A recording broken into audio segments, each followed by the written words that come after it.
Good evening, all. You nearly caught me sipping out my cup of tea, my cup of rosé. Good evening, Richard. How you doing, mate? Evening, Paul. We know it's vodka and Bacardi in yours, Paul. Oh, You've in been out my in Benidorm dreams. and all. My wife yesterday, she made me a Tia Maria. No, was it Tia Maria? No, not Tia Maria. What's the other one? Anyway, she made me this liqueur coffee, right? She likes to drink Mrs. T. And when I got it, it was one of them like, oh my good God, you could put a bit of coffee in there, you know what I mean? But anyway, that's another story. Sounds good. Richard, well, I was just going to say, Paul, being with you for such a long time, she's got to like a drink, hasn't she? You know what I mean? mate, do you know what? That's not a bad shout, to be fair. It's called anaesthetic in other worlds, you know what I mean?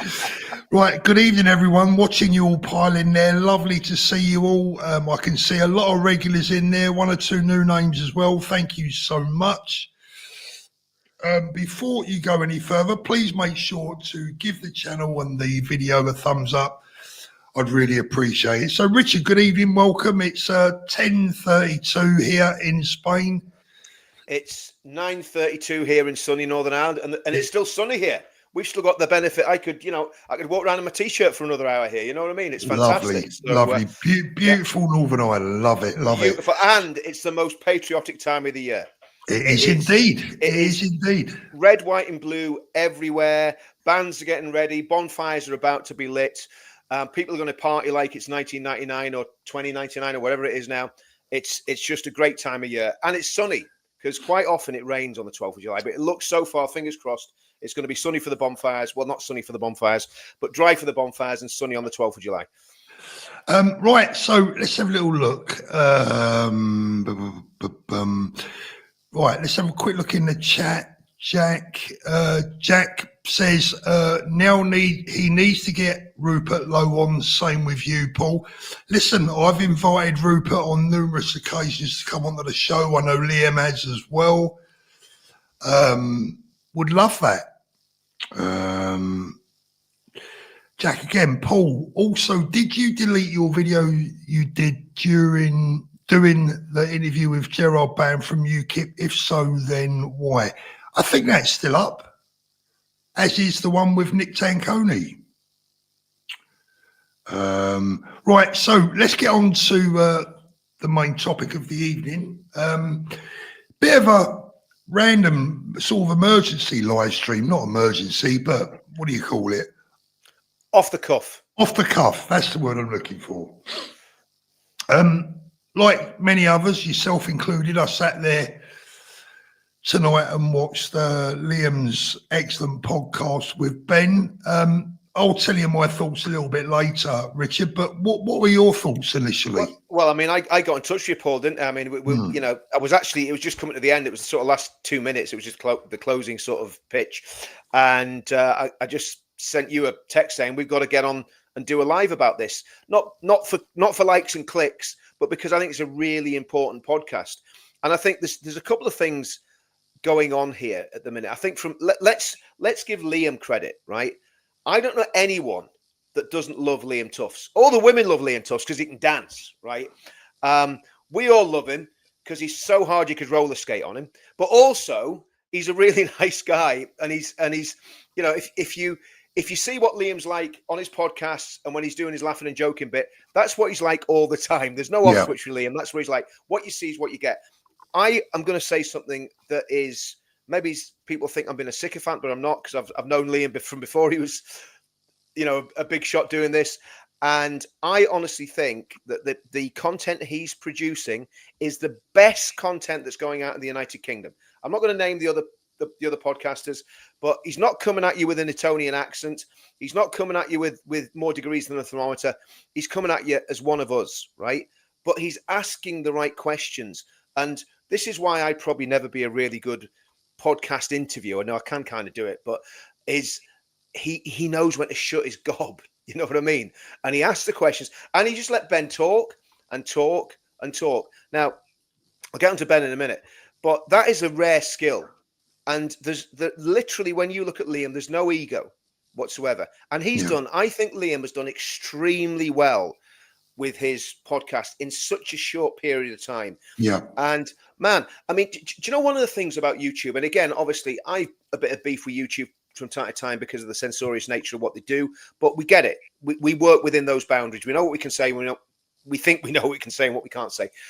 But one of the things I like about YouTube, it gives people like me and you, Paul, and Liam, and just normal working class guys that can talk a bit and have a bit of a brain.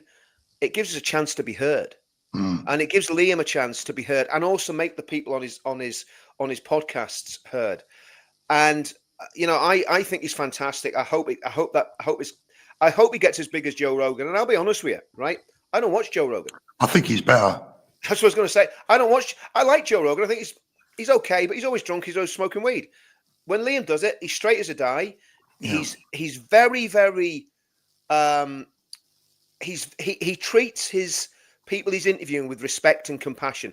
I've seen him interviewing people, and the people he's been interviewing, it didn't happen tonight, and I'm going to go on to Liam, onto Ben in a minute. Didn't happen tonight, but I've seen Liam interviewing people, and basically you see that they're starting going into the train wreck territory, and Liam almost puts his arm around them and just backs off, doesn't go hard on them, lifts them up, lets them say what they're going to say, but tries to not let them make a fool of themselves, right? Because people on a podcast can. Because you're bearing your soul. You could say all sorts. It's a very unique skill to be able to do that. It is, and it's emotional intelligence. And yeah, I mean, look, I just think Liam's a great guy, and I think he did a great job tonight with Ben. And obviously, getting on to Ben. I mean, Ben. Thank you, Debbie. Thank you very much. Go on, Richard. Carry on. Ben held Liam's attention.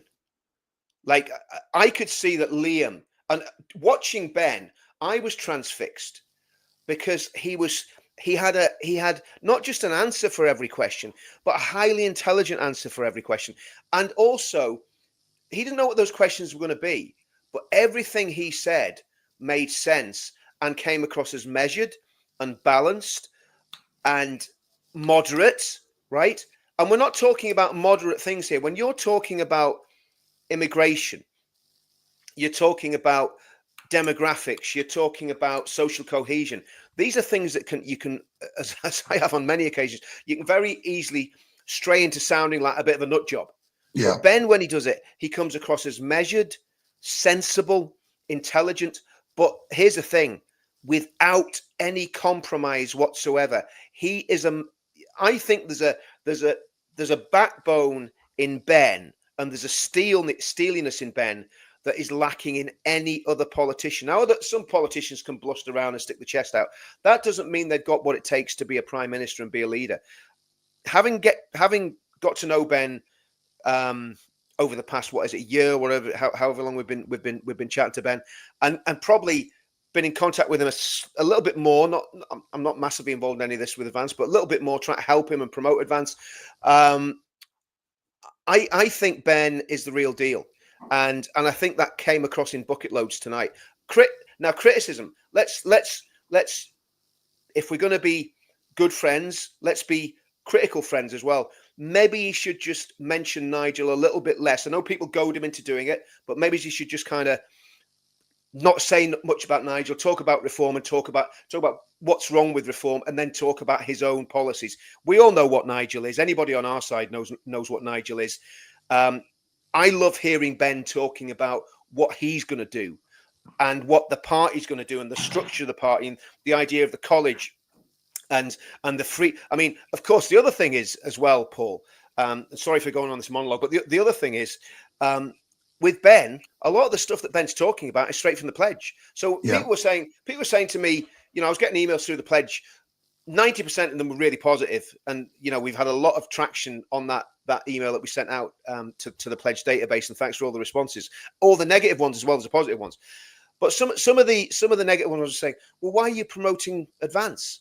Well, the reason we're promoting Advance is because Advance absolutely supports every single one of the doctrines. The leader of Advance has signed the pledge. Not only has he signed it, Paul, he's to a certain extent, and I don't want to be egotistical and take say it's all because of the pledge, But freedom, equality, democracy, sovereignty, they are the 4 core principles of the pledge. That's what the pledge is built on. That's what everything's been built on since 2017, since we started doing this and we all started talking about this stuff and thinking about this. So we now have a party that absolutely buys into everything that we believe in, promoting Christian values, promoting the fact that the UK is a Christian country and that everything that we have comes out of that. Ben gets all that. And you know, I don't think he's a particularly religious man, but he gets all that. He understands it all. And that's vital. And I also believe that he's a man of very, very high integrity.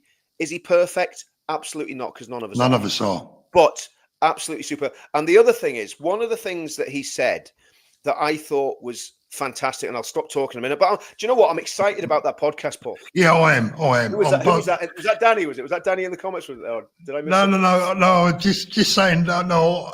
Carry on, mate. I was really excited watching it. I sat there speechless. My wife was sitting across. Ditto. We were the other side of the table. We watched it together. Yeah. And I just said at the end of it, I just looked at my wife and I went, "Wow." Yeah. Just wow. And I sent Ben a nice message. Yeah. I mean, this is private, but this is a mark of the man, right? Mm-hmm. I sent Ben a nice little message just to congratulate him.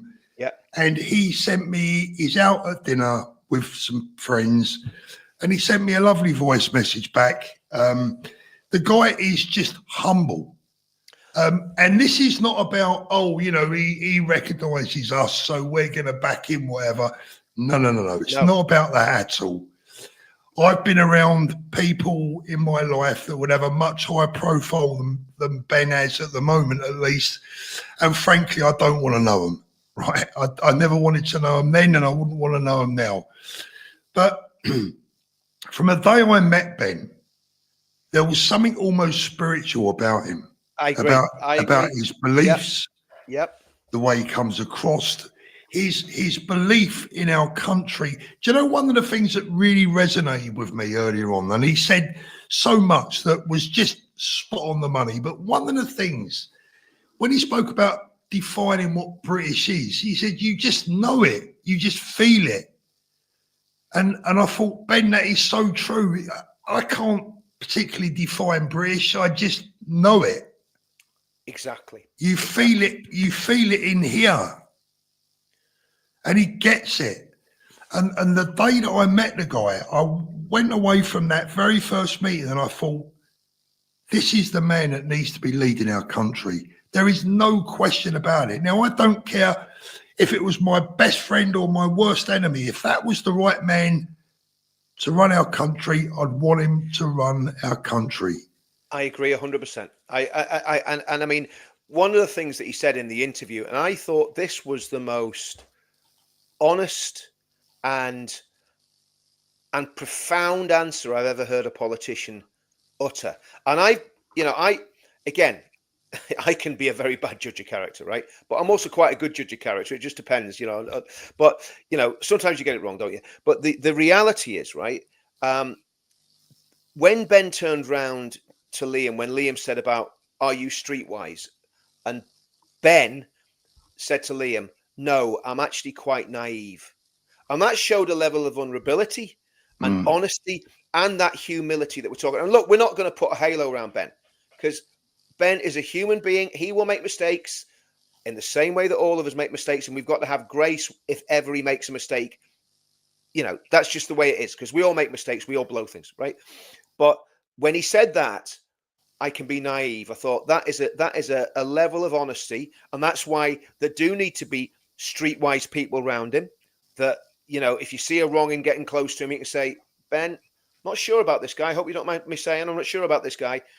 Because, we all need that. We all need someone in our corner that can turn around and say, I don't really like them.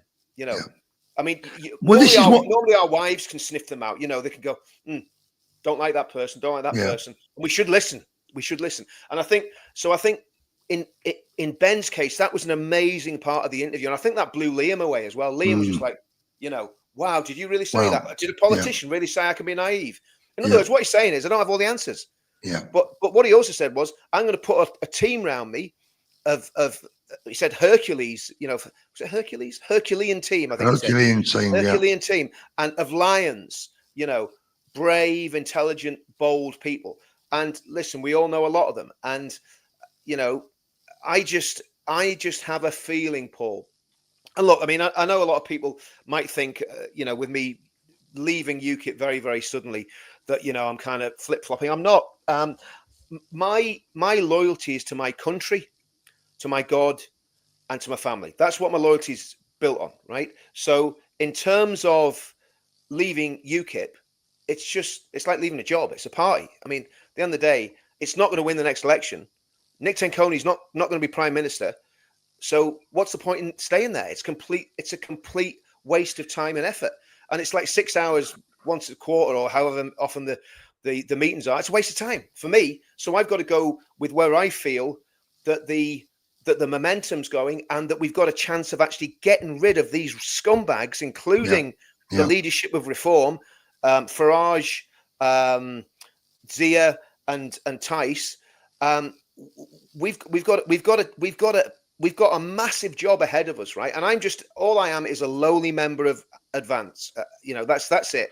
And I'm not trying to be anything else. I'm not pushing myself forward for any other reason. But what I think we can do, Paul, is we can strain every sinew that we've got, every spare sinew that we've got, because we're all busy in trying to help Ben achieve what he has to. It's not a question of he has to achieve it. Guys, do you know, anyone watching this, the stakes are so high. So high. Look, I was up in Ballymena when the disorder broke out. Right now, I've been around riots in Northern Ireland in one way or another many, many times. Right, and I mean, it wasn't the worst rioting I've ever seen, but this is why Ballymena has really impacted me. I went and interviewed after those riots normal, everyday people, good British people, patriotic people, love the country. There wasn't one of them that criticised the rioters. In fact, everybody was happy that criminal mafia that had set up shop in their town was gone. Now, if we repeat that right the way throughout the United Kingdom, we're looking down the barrel of an absolute disaster. I don't need to spell it out any more than that. And Ben Habib and Advance, I absolutely believe with all my heart, is the last chance to save our country from something so catastrophic that it may never recover. And that's all I'm going to say. But I think that's a frightening prospect. But Neil, it's the truth. It's the truth, Paul. And we've got to keep saying, let's get serious about it. Stop the infighting. Stop the backbiting. Stop the splitting of the patriots into little camps where we're falling. I'd go and have a pint with Nick Tenconi and Ben from UKIP tomorrow. I don't have any. There's no personal beef. I don't have personal beef with anyone. But we've got to get together and we've got to get behind one party and one leader and back him to the hilt and say, he's the man, come with the hour, come with the man. He's the man. Let's follow Richard, I don't understand where these splits are coming from, because ever since I've been following politics, which is basically pretty much all of my adult life, but around 2010 is when I really started to take notice. Everyone I've ever known, every time you speak to anyone, every time you get involved in a conversation, everyone says the same: we need to unite. Here is our chance. Here is our best chance. Neil Smith, amazing Ben Habib interview with Liam tonight. If everyone's not inspired to join Advance UK, they need to shake their heads. Neil, I absolutely agree. Look, we won't spoil Liam's, anyone that hasn't seen it, as soon as this live stream is finished, make that your first task. Go over and see Liam and Ben. You've got to watch it. You've got to watch it. I mean, I think the intensity of it was absolutely it was just riveting, Paul. The intensity and the depth of answers that he was giving. And I mean, the fact that I think it was great what Liam did when Liam gave him a lot of time, and there was that can be a double-edged sword. If you're a numpty and you get given a lot of time, you've been given a lot. You can be given a lot of rope, haven't you? You know what I mean? But man, he Rolls Royce. I mean, there's nobody in British politics like Ben Habib. It's as simple as that. And I'd like to say, we're not worshipping him, because we can't worship any man, but we're saying he's unique in the same way Tommy's unique. There's nobody else like Tommy. I see all these Johnny come laters who want to be Tommy. If you want to be Tommy, good luck, son. If you want to spend years in prison and lose everything you got, go and try and be Tommy. But there's no one like Tommy. There's nobody got, and in a way, here's the thing, Paul, right? Tommy and Ben are very, very similar people, because there's a vulnerability. If you know Tommy well, and I'm not saying a weakness, because it's not about weakness, but there's a vulnerability and almost a naivety and a niceness about Tommy's personality, a winsomeness. About both of them. Both of them. I'm a Rottweiler, right? And you need Rottweilers as well as you need, sort of, nice people. But the reality is that they both got that sort of nice nature about them. And I think that's a very, very good. And again, both of them are very humble. Now, here's the other thing, right? And I think Ben was very clever in the way he dealt with when he was asked about Tommy, and saying obviously he would speak on the 13th. He was invited to speak on the 13th. Obviously, Ben's never met Tommy, so he's been asked to comment on a man that he doesn't know. So all he can do is look at the public persona and say, well, the public persona is a brave freedom fighter that's standing up for what's right. The private persona, he doesn't know anything about, so he can't comment about. Obviously, we know Tommy more than most people do, the private persona, because we know him as a friend. But I think his answers were very clever, because the reality is that the deep state and Farage and all the enemies of what we want to achieve would want to hang Ben on the look, he's and they'll do it. If he speaks on the 13th of September, they're going to go at him, right? Yeah, they'll do it. Yeah, but Ben has framed it in such a brilliant way, because Ben's saying, I'm standing for freedom, because that's one of the principles of my party. So if you're telling me I can't stand with Tommy Robinson, are you against freedom? And the other good thing about Ben is, and I hate using this, but it's true, the fact that he's half Pakistani is actually a massive, massive plus point, because none of those scumbags in the mainstream media can accuse him of racism. Or if they do, they're being racist themselves, right? Yeah. So there's so much good will come out of what's happening. Well, here's the thing, Richard. All those idiots out there that accuse us of being racist, we're desperately wanting the next Prime Minister of the United Kingdom to be half Pakistani. Exactly. How are they going to work that one? It don't really work out too well. Listen, there's not too many. Listen, the real far right will be, they'll be putting their little videos together now, clipping stuff that we say, and look at these, race traitors and all the rest of it.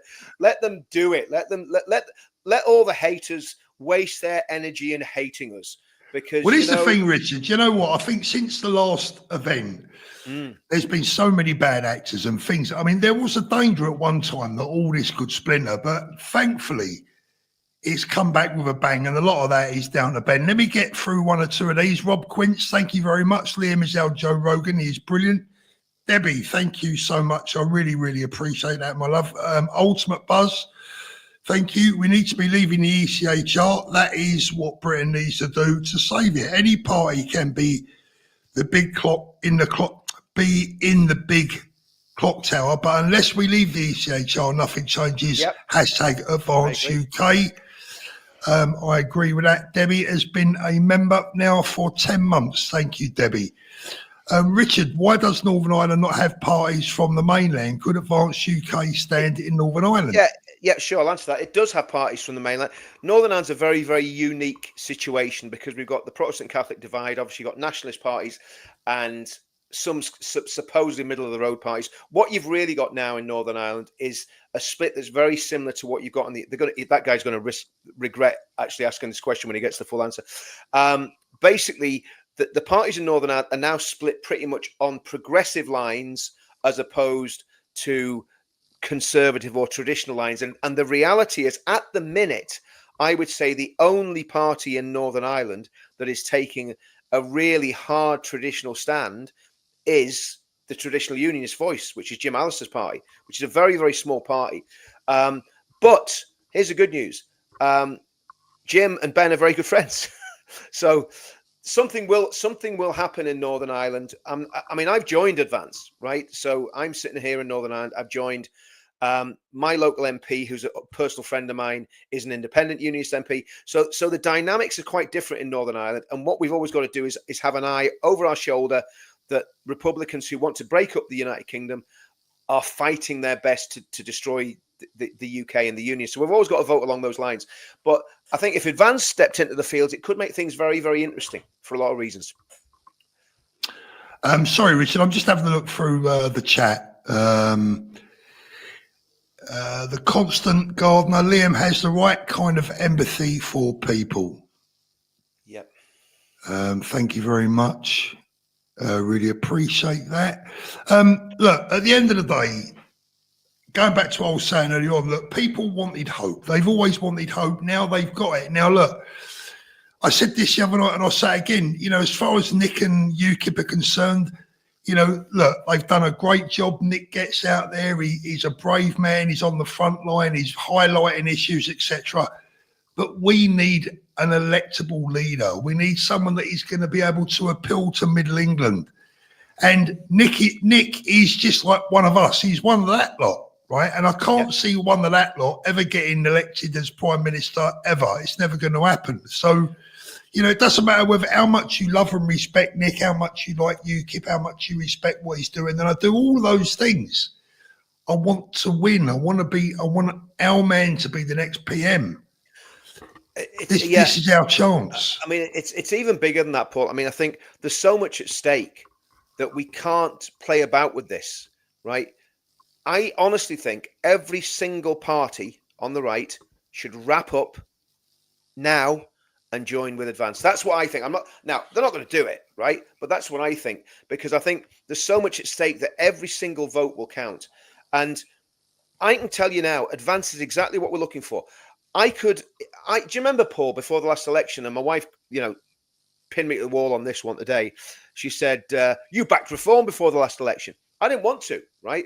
I did because I was kind of, UKIP weren't really have any chance of getting any MPs. And I thought, well, is there a chance of Reform doing something? Do you know what? I'm glad. Well, Richard, sorry, but can we let's get it straight. Why did you back Reform before the general election? The same reason that I backed Reform, because we were lied to. Yeah, by the Tories. Yeah, and by Reform. Yeah, absolutely. By Reform. Reform. Oh, yeah. Let's be clear about this. Officials from Reform lied to us, to our face. Yep, absolutely. They took me all the way down to Devon to meet with their officials, and they lied to us. That's right. That's absolutely right. And I think look, that's history. It doesn't matter. But the reality is that Reform isn't the point I was trying to make there, Paul, was Reform is not fit for purpose. I did that. I was like, Paul, I was saying, don't trust these people. Do you remember? I was saying it week after week. Don't trust them. They can't be trusted. And obviously, because I knew Farage's form, I know what Farage is like.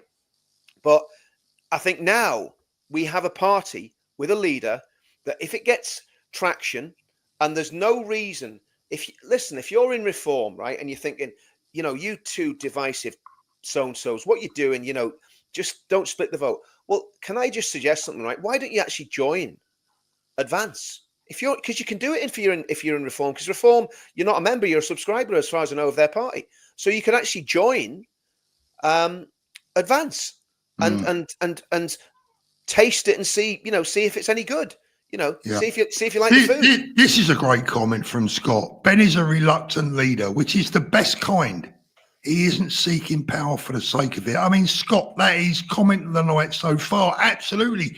Ben asked Rupert to be leader. Yeah.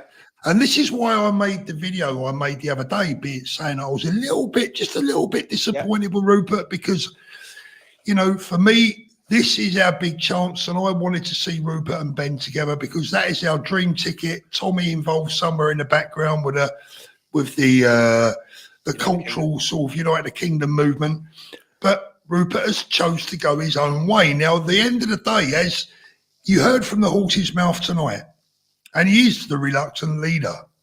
Yeah. He wanted Rupert to take charge. That says a lot about Ben, when all along, I said to Ben all along, no, Ben, I think you should be in charge. Yeah. I think what we've got to do, regarding Rupert, right, we've got to downplay any idea that this is a battle between Rupert and Ben. They had a different ideological stance, right? So Rupert is already a sitting MP, and he's been in a party where the machinery of that party tried to send him to prison, right? So let's get it right. If I was Rupert Lowe, would I want to jump straight into a party? He doesn't know Ben that well, okay? He should have the measure of him, but you could understand Rupert going, I've been burned really badly. Now, what I think would be extremely bad form is if Rupert jumped into bed with the Tories, for one. I think that would be disastrous for him. And I think it wouldn't help the Tories. The Tories are finished. When you've got people like that, Clampett Berry jumping ship into reform, the Tories are done. They're done. They're dead as a dodo, right? But if Rupert joined the Tories, I think that would be really bad form, right? If Rupert set up another competitor party in short order to compete with Ben, then you would know, actually, do you know what? There was more to this than meets the eye. He's a wrong one, you know. But I think if he's doing a movement, I think this could be very beneficial. And I'll tell you why, Paul, right? So at the minute, as it stands, Rupert's movement, he can take people from the Tory party. He can take people from Reform. He can have people from Advance. He can have people from UKIP. He can have people from SDP, Britain First, whatever other parties, fractional parties, Heritage Party, whoever it is. Anybody from any party can join his movement, right? So he's going to have a mailing list, what? I would imagine in short order, north of 100,000, right? Of people that he can contact. I would say Ben will get up to 100,000 within a year if he keeps going and people realize that he's the real deal. So you could be sitting there with Reform with 200,000 members, probably declining all the time, right? And I think Reform are going to come under very serious pressure in the next year. It's not going to happen straight away, but I think within a year, if Ben does everything right, and I don't see him putting a foot wrong, and if Rupert does a good job of what he's doing, you could be in a situation where the joint membership of what Ben and Rupert are doing separately could exceed that of the Reform Party, and that is an interesting thing. Then, and I keep well, for me, Richard, if people out there truly care, he should break that 100,000 barrier in a heartbeat. Because when you look at the combined viewership of all the patriotic channels across YouTube, it's like I said in the video the other day. Do you care a tenner? Do you care a tenner's worth to try and save your country? Let me address this from Stephen from Leeds. Stephen says, I was very disappointed in him calling me a scrounger being disabled. Stephen, I don't recall him calling you a scrounger. I'm already finding life difficult. We don't need to be picked on. Austerity already done that to me. Stephen, look, I agree with what you're saying. Partly, what Ben was saying is that it's the people that are actually scrounging off the system that are making things worse for you. If you're one of these genuine people that genuinely need help, Ben, of course that stands without question. I'd like to see people like you get even more assistance. What we don't want to see is people that don't deserve that assistance getting it. And there are bundles and bundles and bundles of Indigenous Britons. In addition, there are thousands and thousands of foreigners here who are taking the mick out of our benefit system. Let me come in on this, right? I heard what Ben said, and Steve, I don't believe for a minute he was addressing that at you. Not one iota. Everybody with a heart, and look, at the heart of this party is Christian principles. I know some of the people that are doing a lot of thought leadership behind this party. They're very strong Christians. They're good people, right? So it's not going to be it's not going to be like, listen, at the minute, what you got with the Labour Party is they want to bump people off. If you're not happy with your lot, they want you to go and take a few tablets and be done with it. So you're not a burden on the state. That's what the Labour Party want to do, right? Think about this: the 7 billion. Think about this: not million, not 100,000, 7 billion pounds a year going on the migrant crisis. That's just on the illegals. 7 billion between the hotels, the healthcare, etc., etc., etc. In fact, that probably doesn't even include the healthcare, right? So the reason that people are struggling and the reason that the benefits bill is so hard is, Paul's quite right, because of Indigenous scroungers. But these people that are coming across on the boats and on the ferries and on the back of trucks and getting visas and then staying here when the visas have expired, the illegal migrants are costing this country £7 billion a year. Any party that gets a grip of them and gets them back to where they should be, save £7 billion a year. That can pay for healthcare. That can pay for the I was going to military, say, exactly, Richard. What I was going to say to Stephen is, and I'm taking particular notice of what Stephen said, because this matters, right? It does matter. The people that are out there that are disabled, that they've got issues, genuine issues, disabilities, mental health issues, or whatever, it is vital that we take care of those people. What we're saying, Steve, is, and what I believe Benny's saying, is that people like you would benefit more if we can get rid of the scroungers. You are clearly not one of those scroungers, my friend. Exactly. So that is what we need. That is what we need to do. You need more money, not less. Watling Boy says, where are we? Hope to see Ben speaking in London on the 13th. So do I. Yep. Taffy says that politics is an illusion. Wake up, guys. I'll tell you what, Taff. If politics is an illusion, can you do me a favour? Can you make that lot in number 10 disappear? No, well, what he's saying is again, it's a very valid point, Paul. Saying politics is an illusion, because the reality is, as Liz Truss and Dominic Cummings have both said, and listen, they're not conspiracy theorists. These are two people who are actually at the heart of government. One is Prime Minister, one is the chief advisor to buffoon Boris. They've seen it at the sharp end. The deep state runs the country, right? And that deep state needs to be taken apart, picked apart. The left wingers in it, the Islamists in it, they need to be gone. I'm not talking about Muslims, I'm talking about Islamists. In other words, people who want to impose Islam on our country are at the heart of government. People who want to impose communism on our country are at the heart of government in the civil service. They need to be cleaned out. They need to be sacked. They need to be got rid of without a pension. They need to go. Well, if you have to give them a pension to keep them quiet, so be it. But all those rats in that sinking ship need to absolutely go. And that's... Yeah. He's right. And again, that's what he said. He doesn't really want to fish in that pond. No, he doesn't.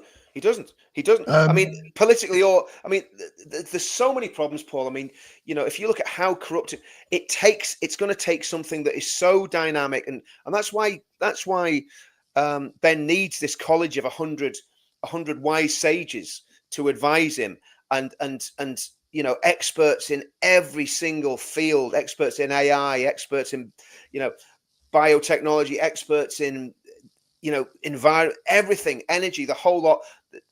There needs to be a complete overhaul, and you need brilliant absolutely. people. Absolutely.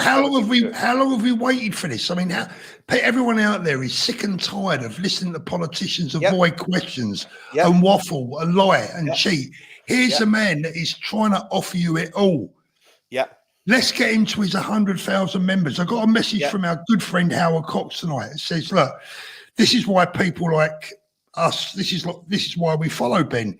Howard says he is the real deal. Intellect, political nous, honesty, and always to the point. Farage flip-flops. Ben never wavers. He is a class act. Absolutely. That's from Howard Cox. And the other thing is, Paul, this is going to become a mutual appreciation Saturday, but so's Howard. Howard, you're a class act. I mean, we know what you've done with Fair Fuel. A lot of people won't understand the scale of what you've done with that project and all the other stuff that you've been doing. So, the fact that you're at the heart of it, Howard, the fact that David Rhodes is, and I hope David doesn't mind me saying it, but Ben out with him tonight. David Rhodes is at the heart of it. Fills me with great hope, because I know these people, Paul. I know them, and I've watched them, and some of them I know personally, some of them I don't know so well, but I get the measure of people, and I know I've been around this long enough to know the charlatans and the shysters. And at the minute, there's a purity, and there's other people in the background. I'm not going to mention them, but there's people that are helping Ben in the background that are just fantastic people. So I think I'm very enthusiastic about it, Paul. What's the one? Well, Richard, here's the one thing. When you mention people like David, you mention people like Ben, you mention people like Howard. All of these people have one thing in common. They're bloody decent human beings. Integrity. Yep. They're very good people. Than me. Yeah, they're good people. No, not at all, Richard. Don't do yourself down. But they're lovely people who care, genuinely care. They are. That says it all to me. And that's that I don't know about you, Paul, but I mean, because of what we've, and again, I'm not going to bitch about it too much because of the horrendous abuse that we've had since that last demo. I'm very careful.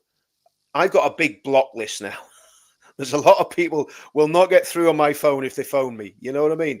And I just want to surround myself with good people now, good, successful, kind, hardworking people that I can learn off. Because I don't want to be surrounded by scumbags anymore. I can't have Richard, it. I want to go even one further than that. I tell you what. I mean, you may not agree with this, and you'd have fair reason to, but I would appeal to everyone, whether there's been fallouts, whether there's been bad feelings, whether there's been animosity. Look, guys, it's time to look past all that stuff. We got to unite for our country. We got to not forget any beefs, forget any minor differences. This is for our kids. I agree. Do you think our kids and our grandkids will care about a little beef that someone might have had back in 2024, 2025? No, they're not even going to know about it. In 100 years' time, these minor beefs will mean nothing. Well, I mean, in 6 months or a year's time, they'll mean nothing. They'll mean nothing. I think the point I'm trying to make is, Paul, you've got to be very, very careful of who you have around you. You know what I mean? I think that's the it takes a long time to get to that position, because when you're in the movement, people come and befriend you, and they, you think they have good intentions, and it turns out they're absolutely wrong. And so that's all I'm saying. We've got to be. Let me, sorry, Rich. Let me just bring up Lee. Lee says Rupert is our man for 2029. He's already in Parliament. Well, Lee, who is he? I mean, look, we don't want to turn this into a Rupert versus Ben thing, because it's not. We can have both. I remain a supporter of Rupert, but me too. How exactly is our man for 29, Lee? Unless I'm missing something, Rupert is now an independent MP. He has no political party. He doesn't belong to a political party. And he's starting up a movement, from what I can gather, from what I can see, which, by the way, Lee, we already have a movement that will probably always be bigger than Rupert's.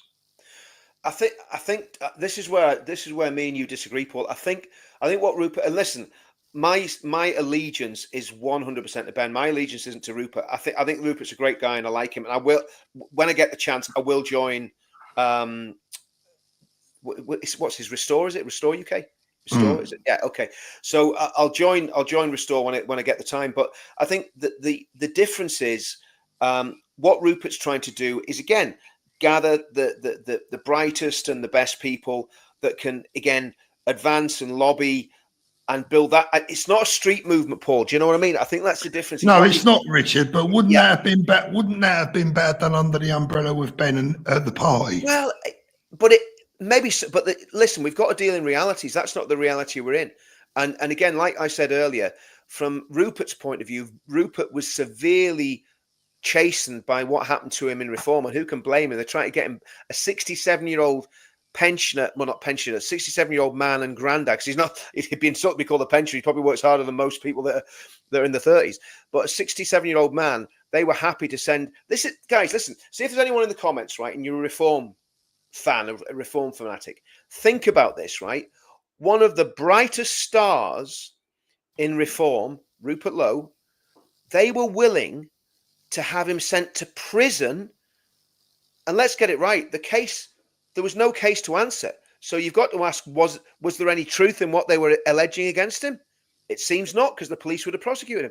So they were willing to send Rupert Lowe to prison for a very, very serious offence. And this is a man that's been openly critical of the grooming gangs, etc., and would have been going into prisons that are dominated by fanatics.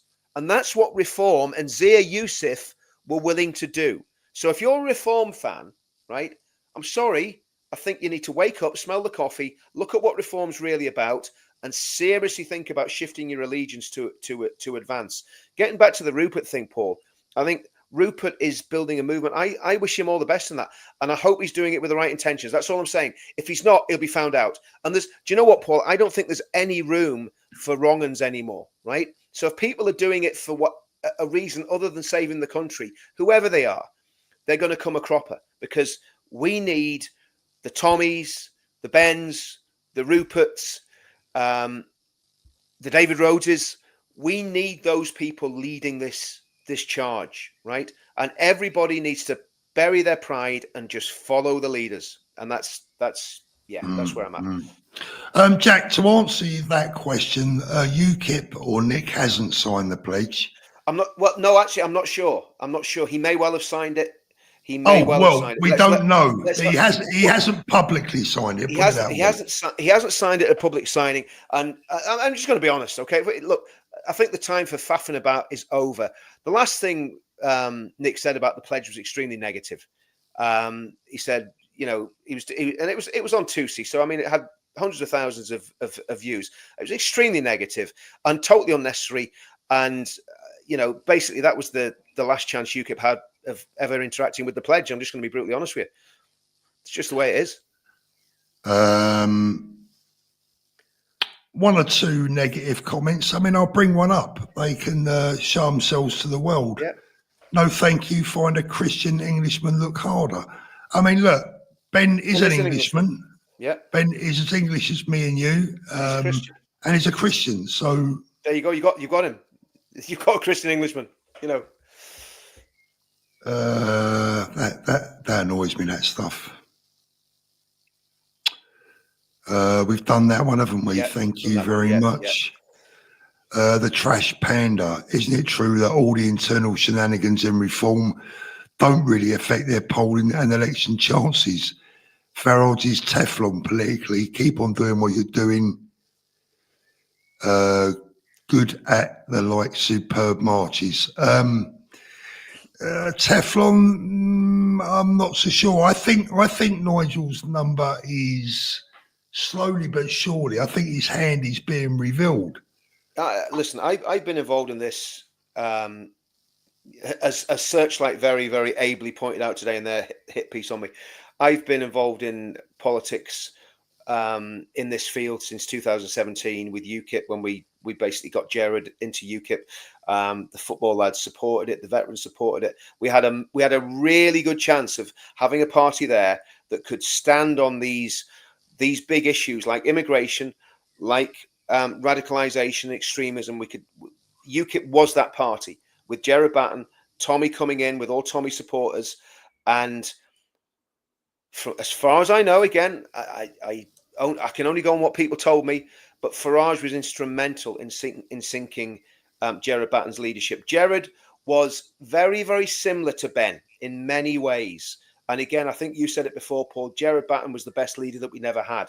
Now, we've got a potential now to have a real leader. Farage is not a leader. He's a celebrity. He's a clown. He's a joker.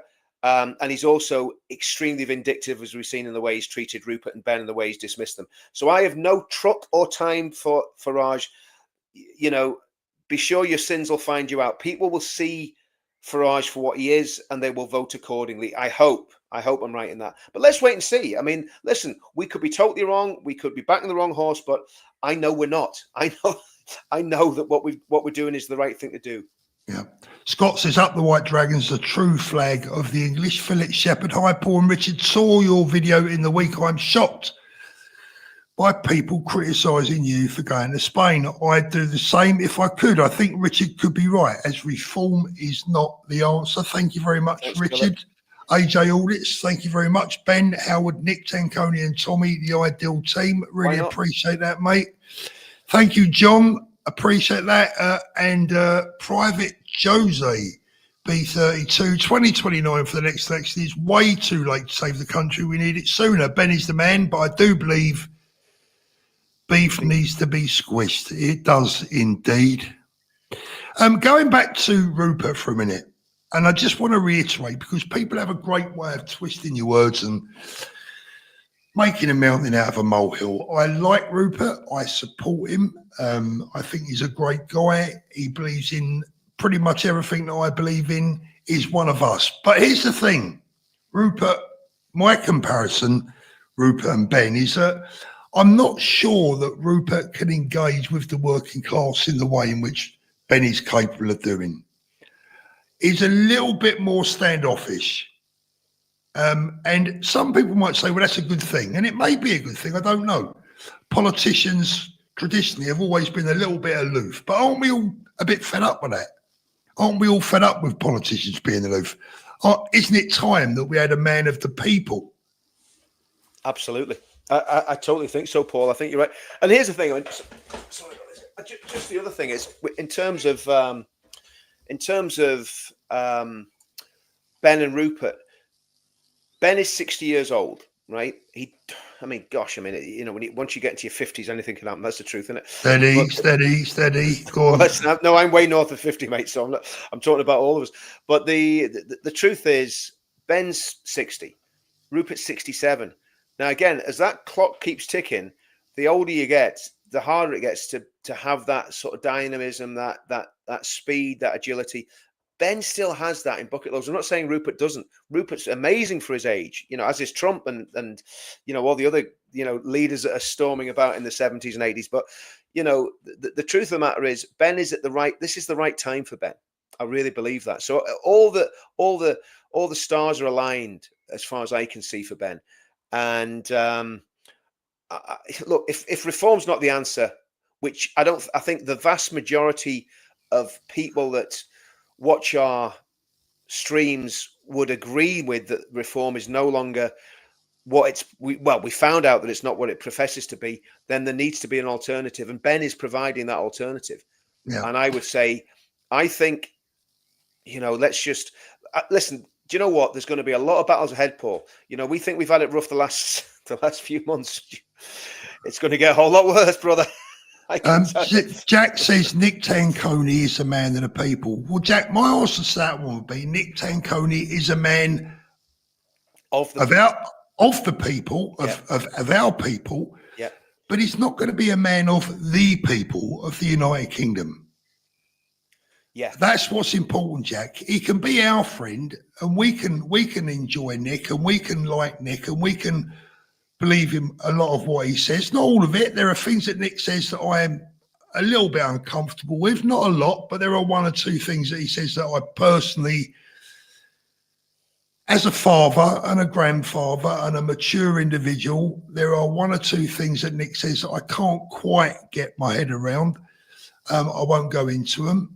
But Nick is never going to be a man of the country, of the nation, where Mr. and Mrs. Jones at number 57 that lives in Middle England, they're never going to vote for Nick. No. Unfortunately, whether we like it or not, that's not going to happen. And with all due respect, and I'm not having a go, because if I was doing what Nick Tanconi was doing, if Richard was doing what Nick Tanconi is doing, I've done it. Well, you've done it. We all know the popularity that it brings and the adulation from a certain amount of people. But I tell you what, stand as an MP and see how far you get. I think that's the thing, Paul. I mean, look, at the end of the day, I've done street activism and I still do it. I still do demos. I'll get involved in stuff, as and when it happens. And, I've no problem doing it. I'll do it on my own. I've done stuff on my own, crazy stuff. But I mean, the reality is that that's not going to win elections. It gets you really good traction on social media, and that's great. But the reality is what we need is someone who's going to be able to go to the shires and to the shipyard, right? Not that there's any shipyards left anymore, but it's got to be someone that can win the working class and can win the doctor, the lawyer, and everybody else in between. So you've got to go from the guy that's sweeping the roads, and that's not to denigrate people sweeping the roads, the guy that works on the building site, the soldier, right the way up to the elite. And that's what we need. And we need someone that can attract that. Now, the truth is, we've got to be honest about this, right? And this is where we need to talk straight. UKIP are not in a position to do that now. And the truth is, they never will be. And that's the position I came to. Now, that is not an attack on UKIP. It's just stating Not at all. And, yeah. and I know I'll get a lot of stick for this, but do you know what? I don't care anymore. Let me tell you a little story. Richard, can I tell you a story that I think is a good analogy? When I was working for Fulham Football Club, my boyhood team, my dad's team, my granddad's team, I was lucky enough to work at Fulham for 4 years. During that time, someone that I got to know very well as a person, as a footballer, and as a friend was a guy called Chris Coleman. He was a Welsh international centre half. You mean? Yeah. Cookie. Chris Coleman, great player, an even better human being, lovely man. I love Chris. He was just a pleasure to be around. They made Chris the manager of Fulham. Okay. Yep. And it got to a stage where things weren't going well for him. Now, I'd travelled to America with Chris. I'd been interviewing him. We were all in the group. We were working with each other. Yep. And I classed him as a mate. I went to see him in hospital after his car crash. But I was saying to everyone at the football club, look, as much as we all love Chris, he's got to go as manager. It breaks my heart because I love the guy, but it's not working. Yeah. And people, one or two people there said to me, but Thorpe is our friend. We all love him. I said, mate, I love my mum, but she wouldn't be any good as manager of Fulham. Yeah. Right? So you have to put your raw emotions about certain individuals to one side at certain times. When I didn't care who was manager of Fulham, I wanted them to win. I don't care where they come from. I don't care if I like them. No, and Paul, the thing is, this is far more important than football. Of course. It is. This is literally the lives of our children and grandchildren that's at stake here. If we get this wrong, we're old men. We're not old men. We're on the wrong side of things. You know what I mean? I'm going back a year every year now. I know you're looking so much younger, Paul. It must be space. Just give me 2 seconds, mate. I'm just going to close the door. Yeah. He's left me to it. I don't know about looking younger. Chance would be a fine thing.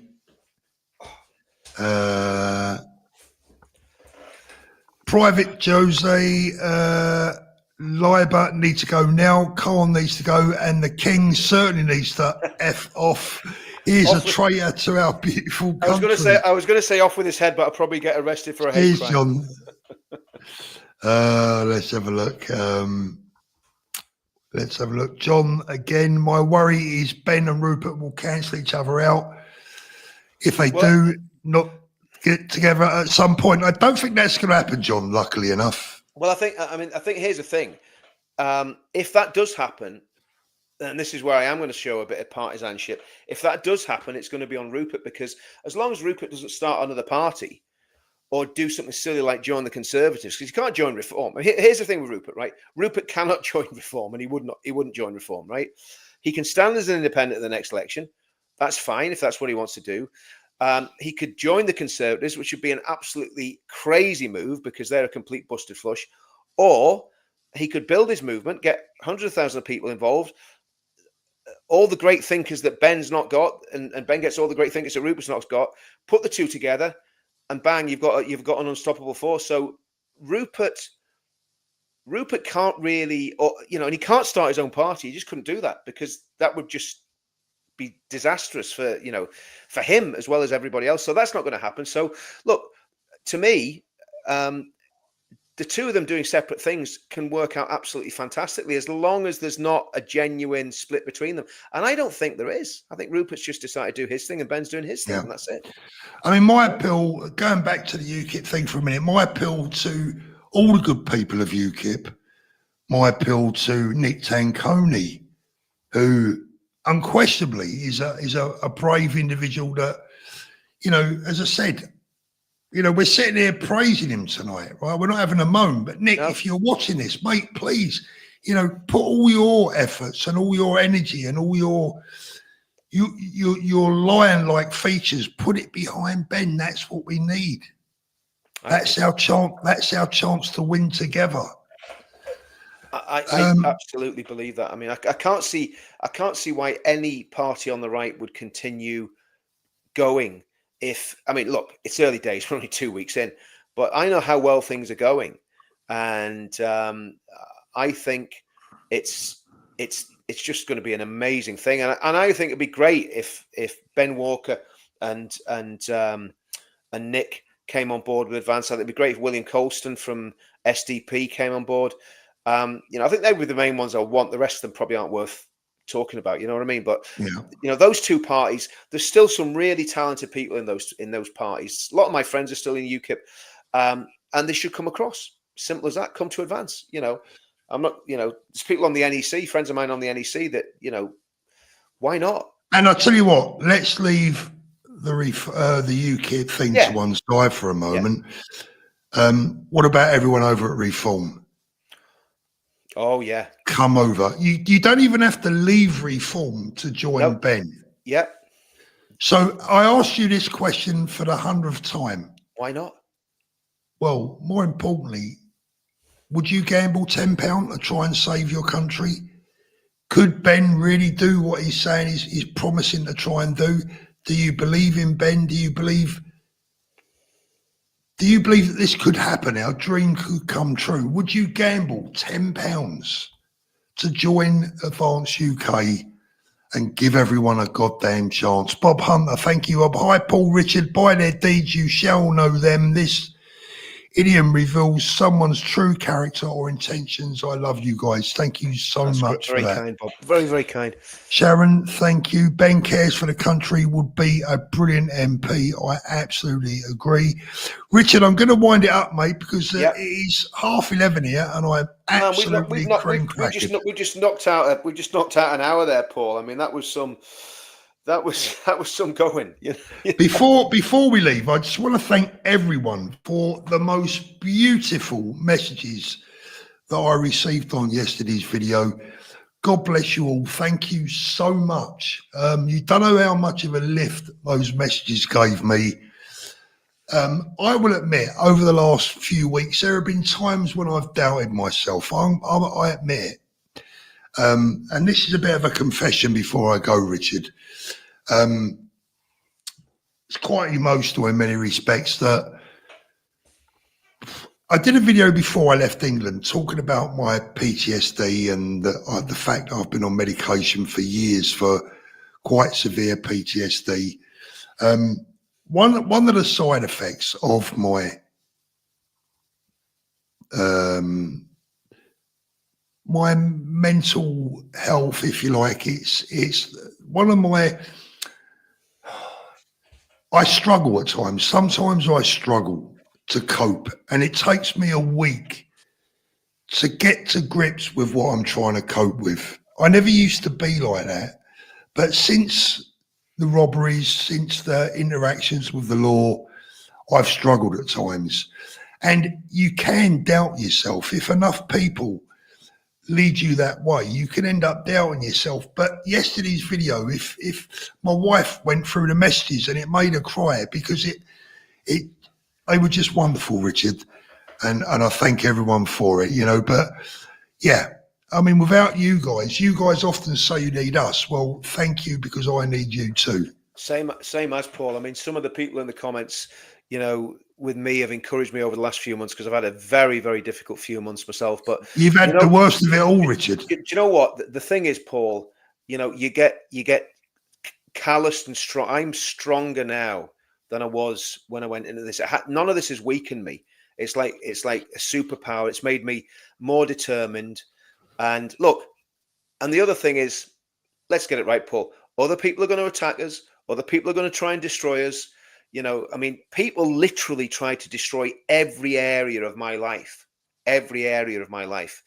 And do you know what? I just leave them with God, because if I got that bitterness and hatred in my heart towards them, that is natural in the natural man, it destroys you. I'm just looking at I'm sorry if I'm smiling. I'm just looking at Tim Jacks. I'll punish you. I'll punish you later, my friend, for that comment. So it's just carry on, mate. Yeah. No, I mean, it's so I think what happens is when you go through these things, you come out of them the other end a lot stronger, Paul, and it's just all part of life's great experience, isn't it? And you just got to embrace everything that goes on and go, well, look, we just keep fighting. You keep fighting and keep fighting and keep fighting. It's like Trump. When Trump got shot at, what did he do? He didn't cower. He stood up, punched the air, and went fight. And that's the mentality. If we're going to win this, we all need it. And Because look, the other option is if we don't win it, we either lose our country or we're in for a terrible conflict. And I would much rather do it peacefully and with with the government on our side than the government against us. What a lovely message. Red Dead Rasta. Paul, if I've offended you in the past, I apologise. I've realised you are legit. My friend, thank you. And no hard feelings. Yeah. Takes a big man to say that. Yeah. Right, guys, we're going to draw it in. Adam's back again. Go on. Just before you go, Paul, what about my channel? What about what about Counter Media? Listen, do the guys, business. Counter Media on YouTube. Get across. You'll find it. Just search in the toolbar for Counter Media or Counter Media UK. Like and subscribe. That's all I want you to do. I don't want any money off you. Just like and subscribe. And because I want to build that channel up, it's sitting around 5,000 now, which is all right. And obviously if you're already subscribed to Richard Inman, which is around 45,000, jump across onto Counter Media, because I'm putting a lot of content on Counter Media.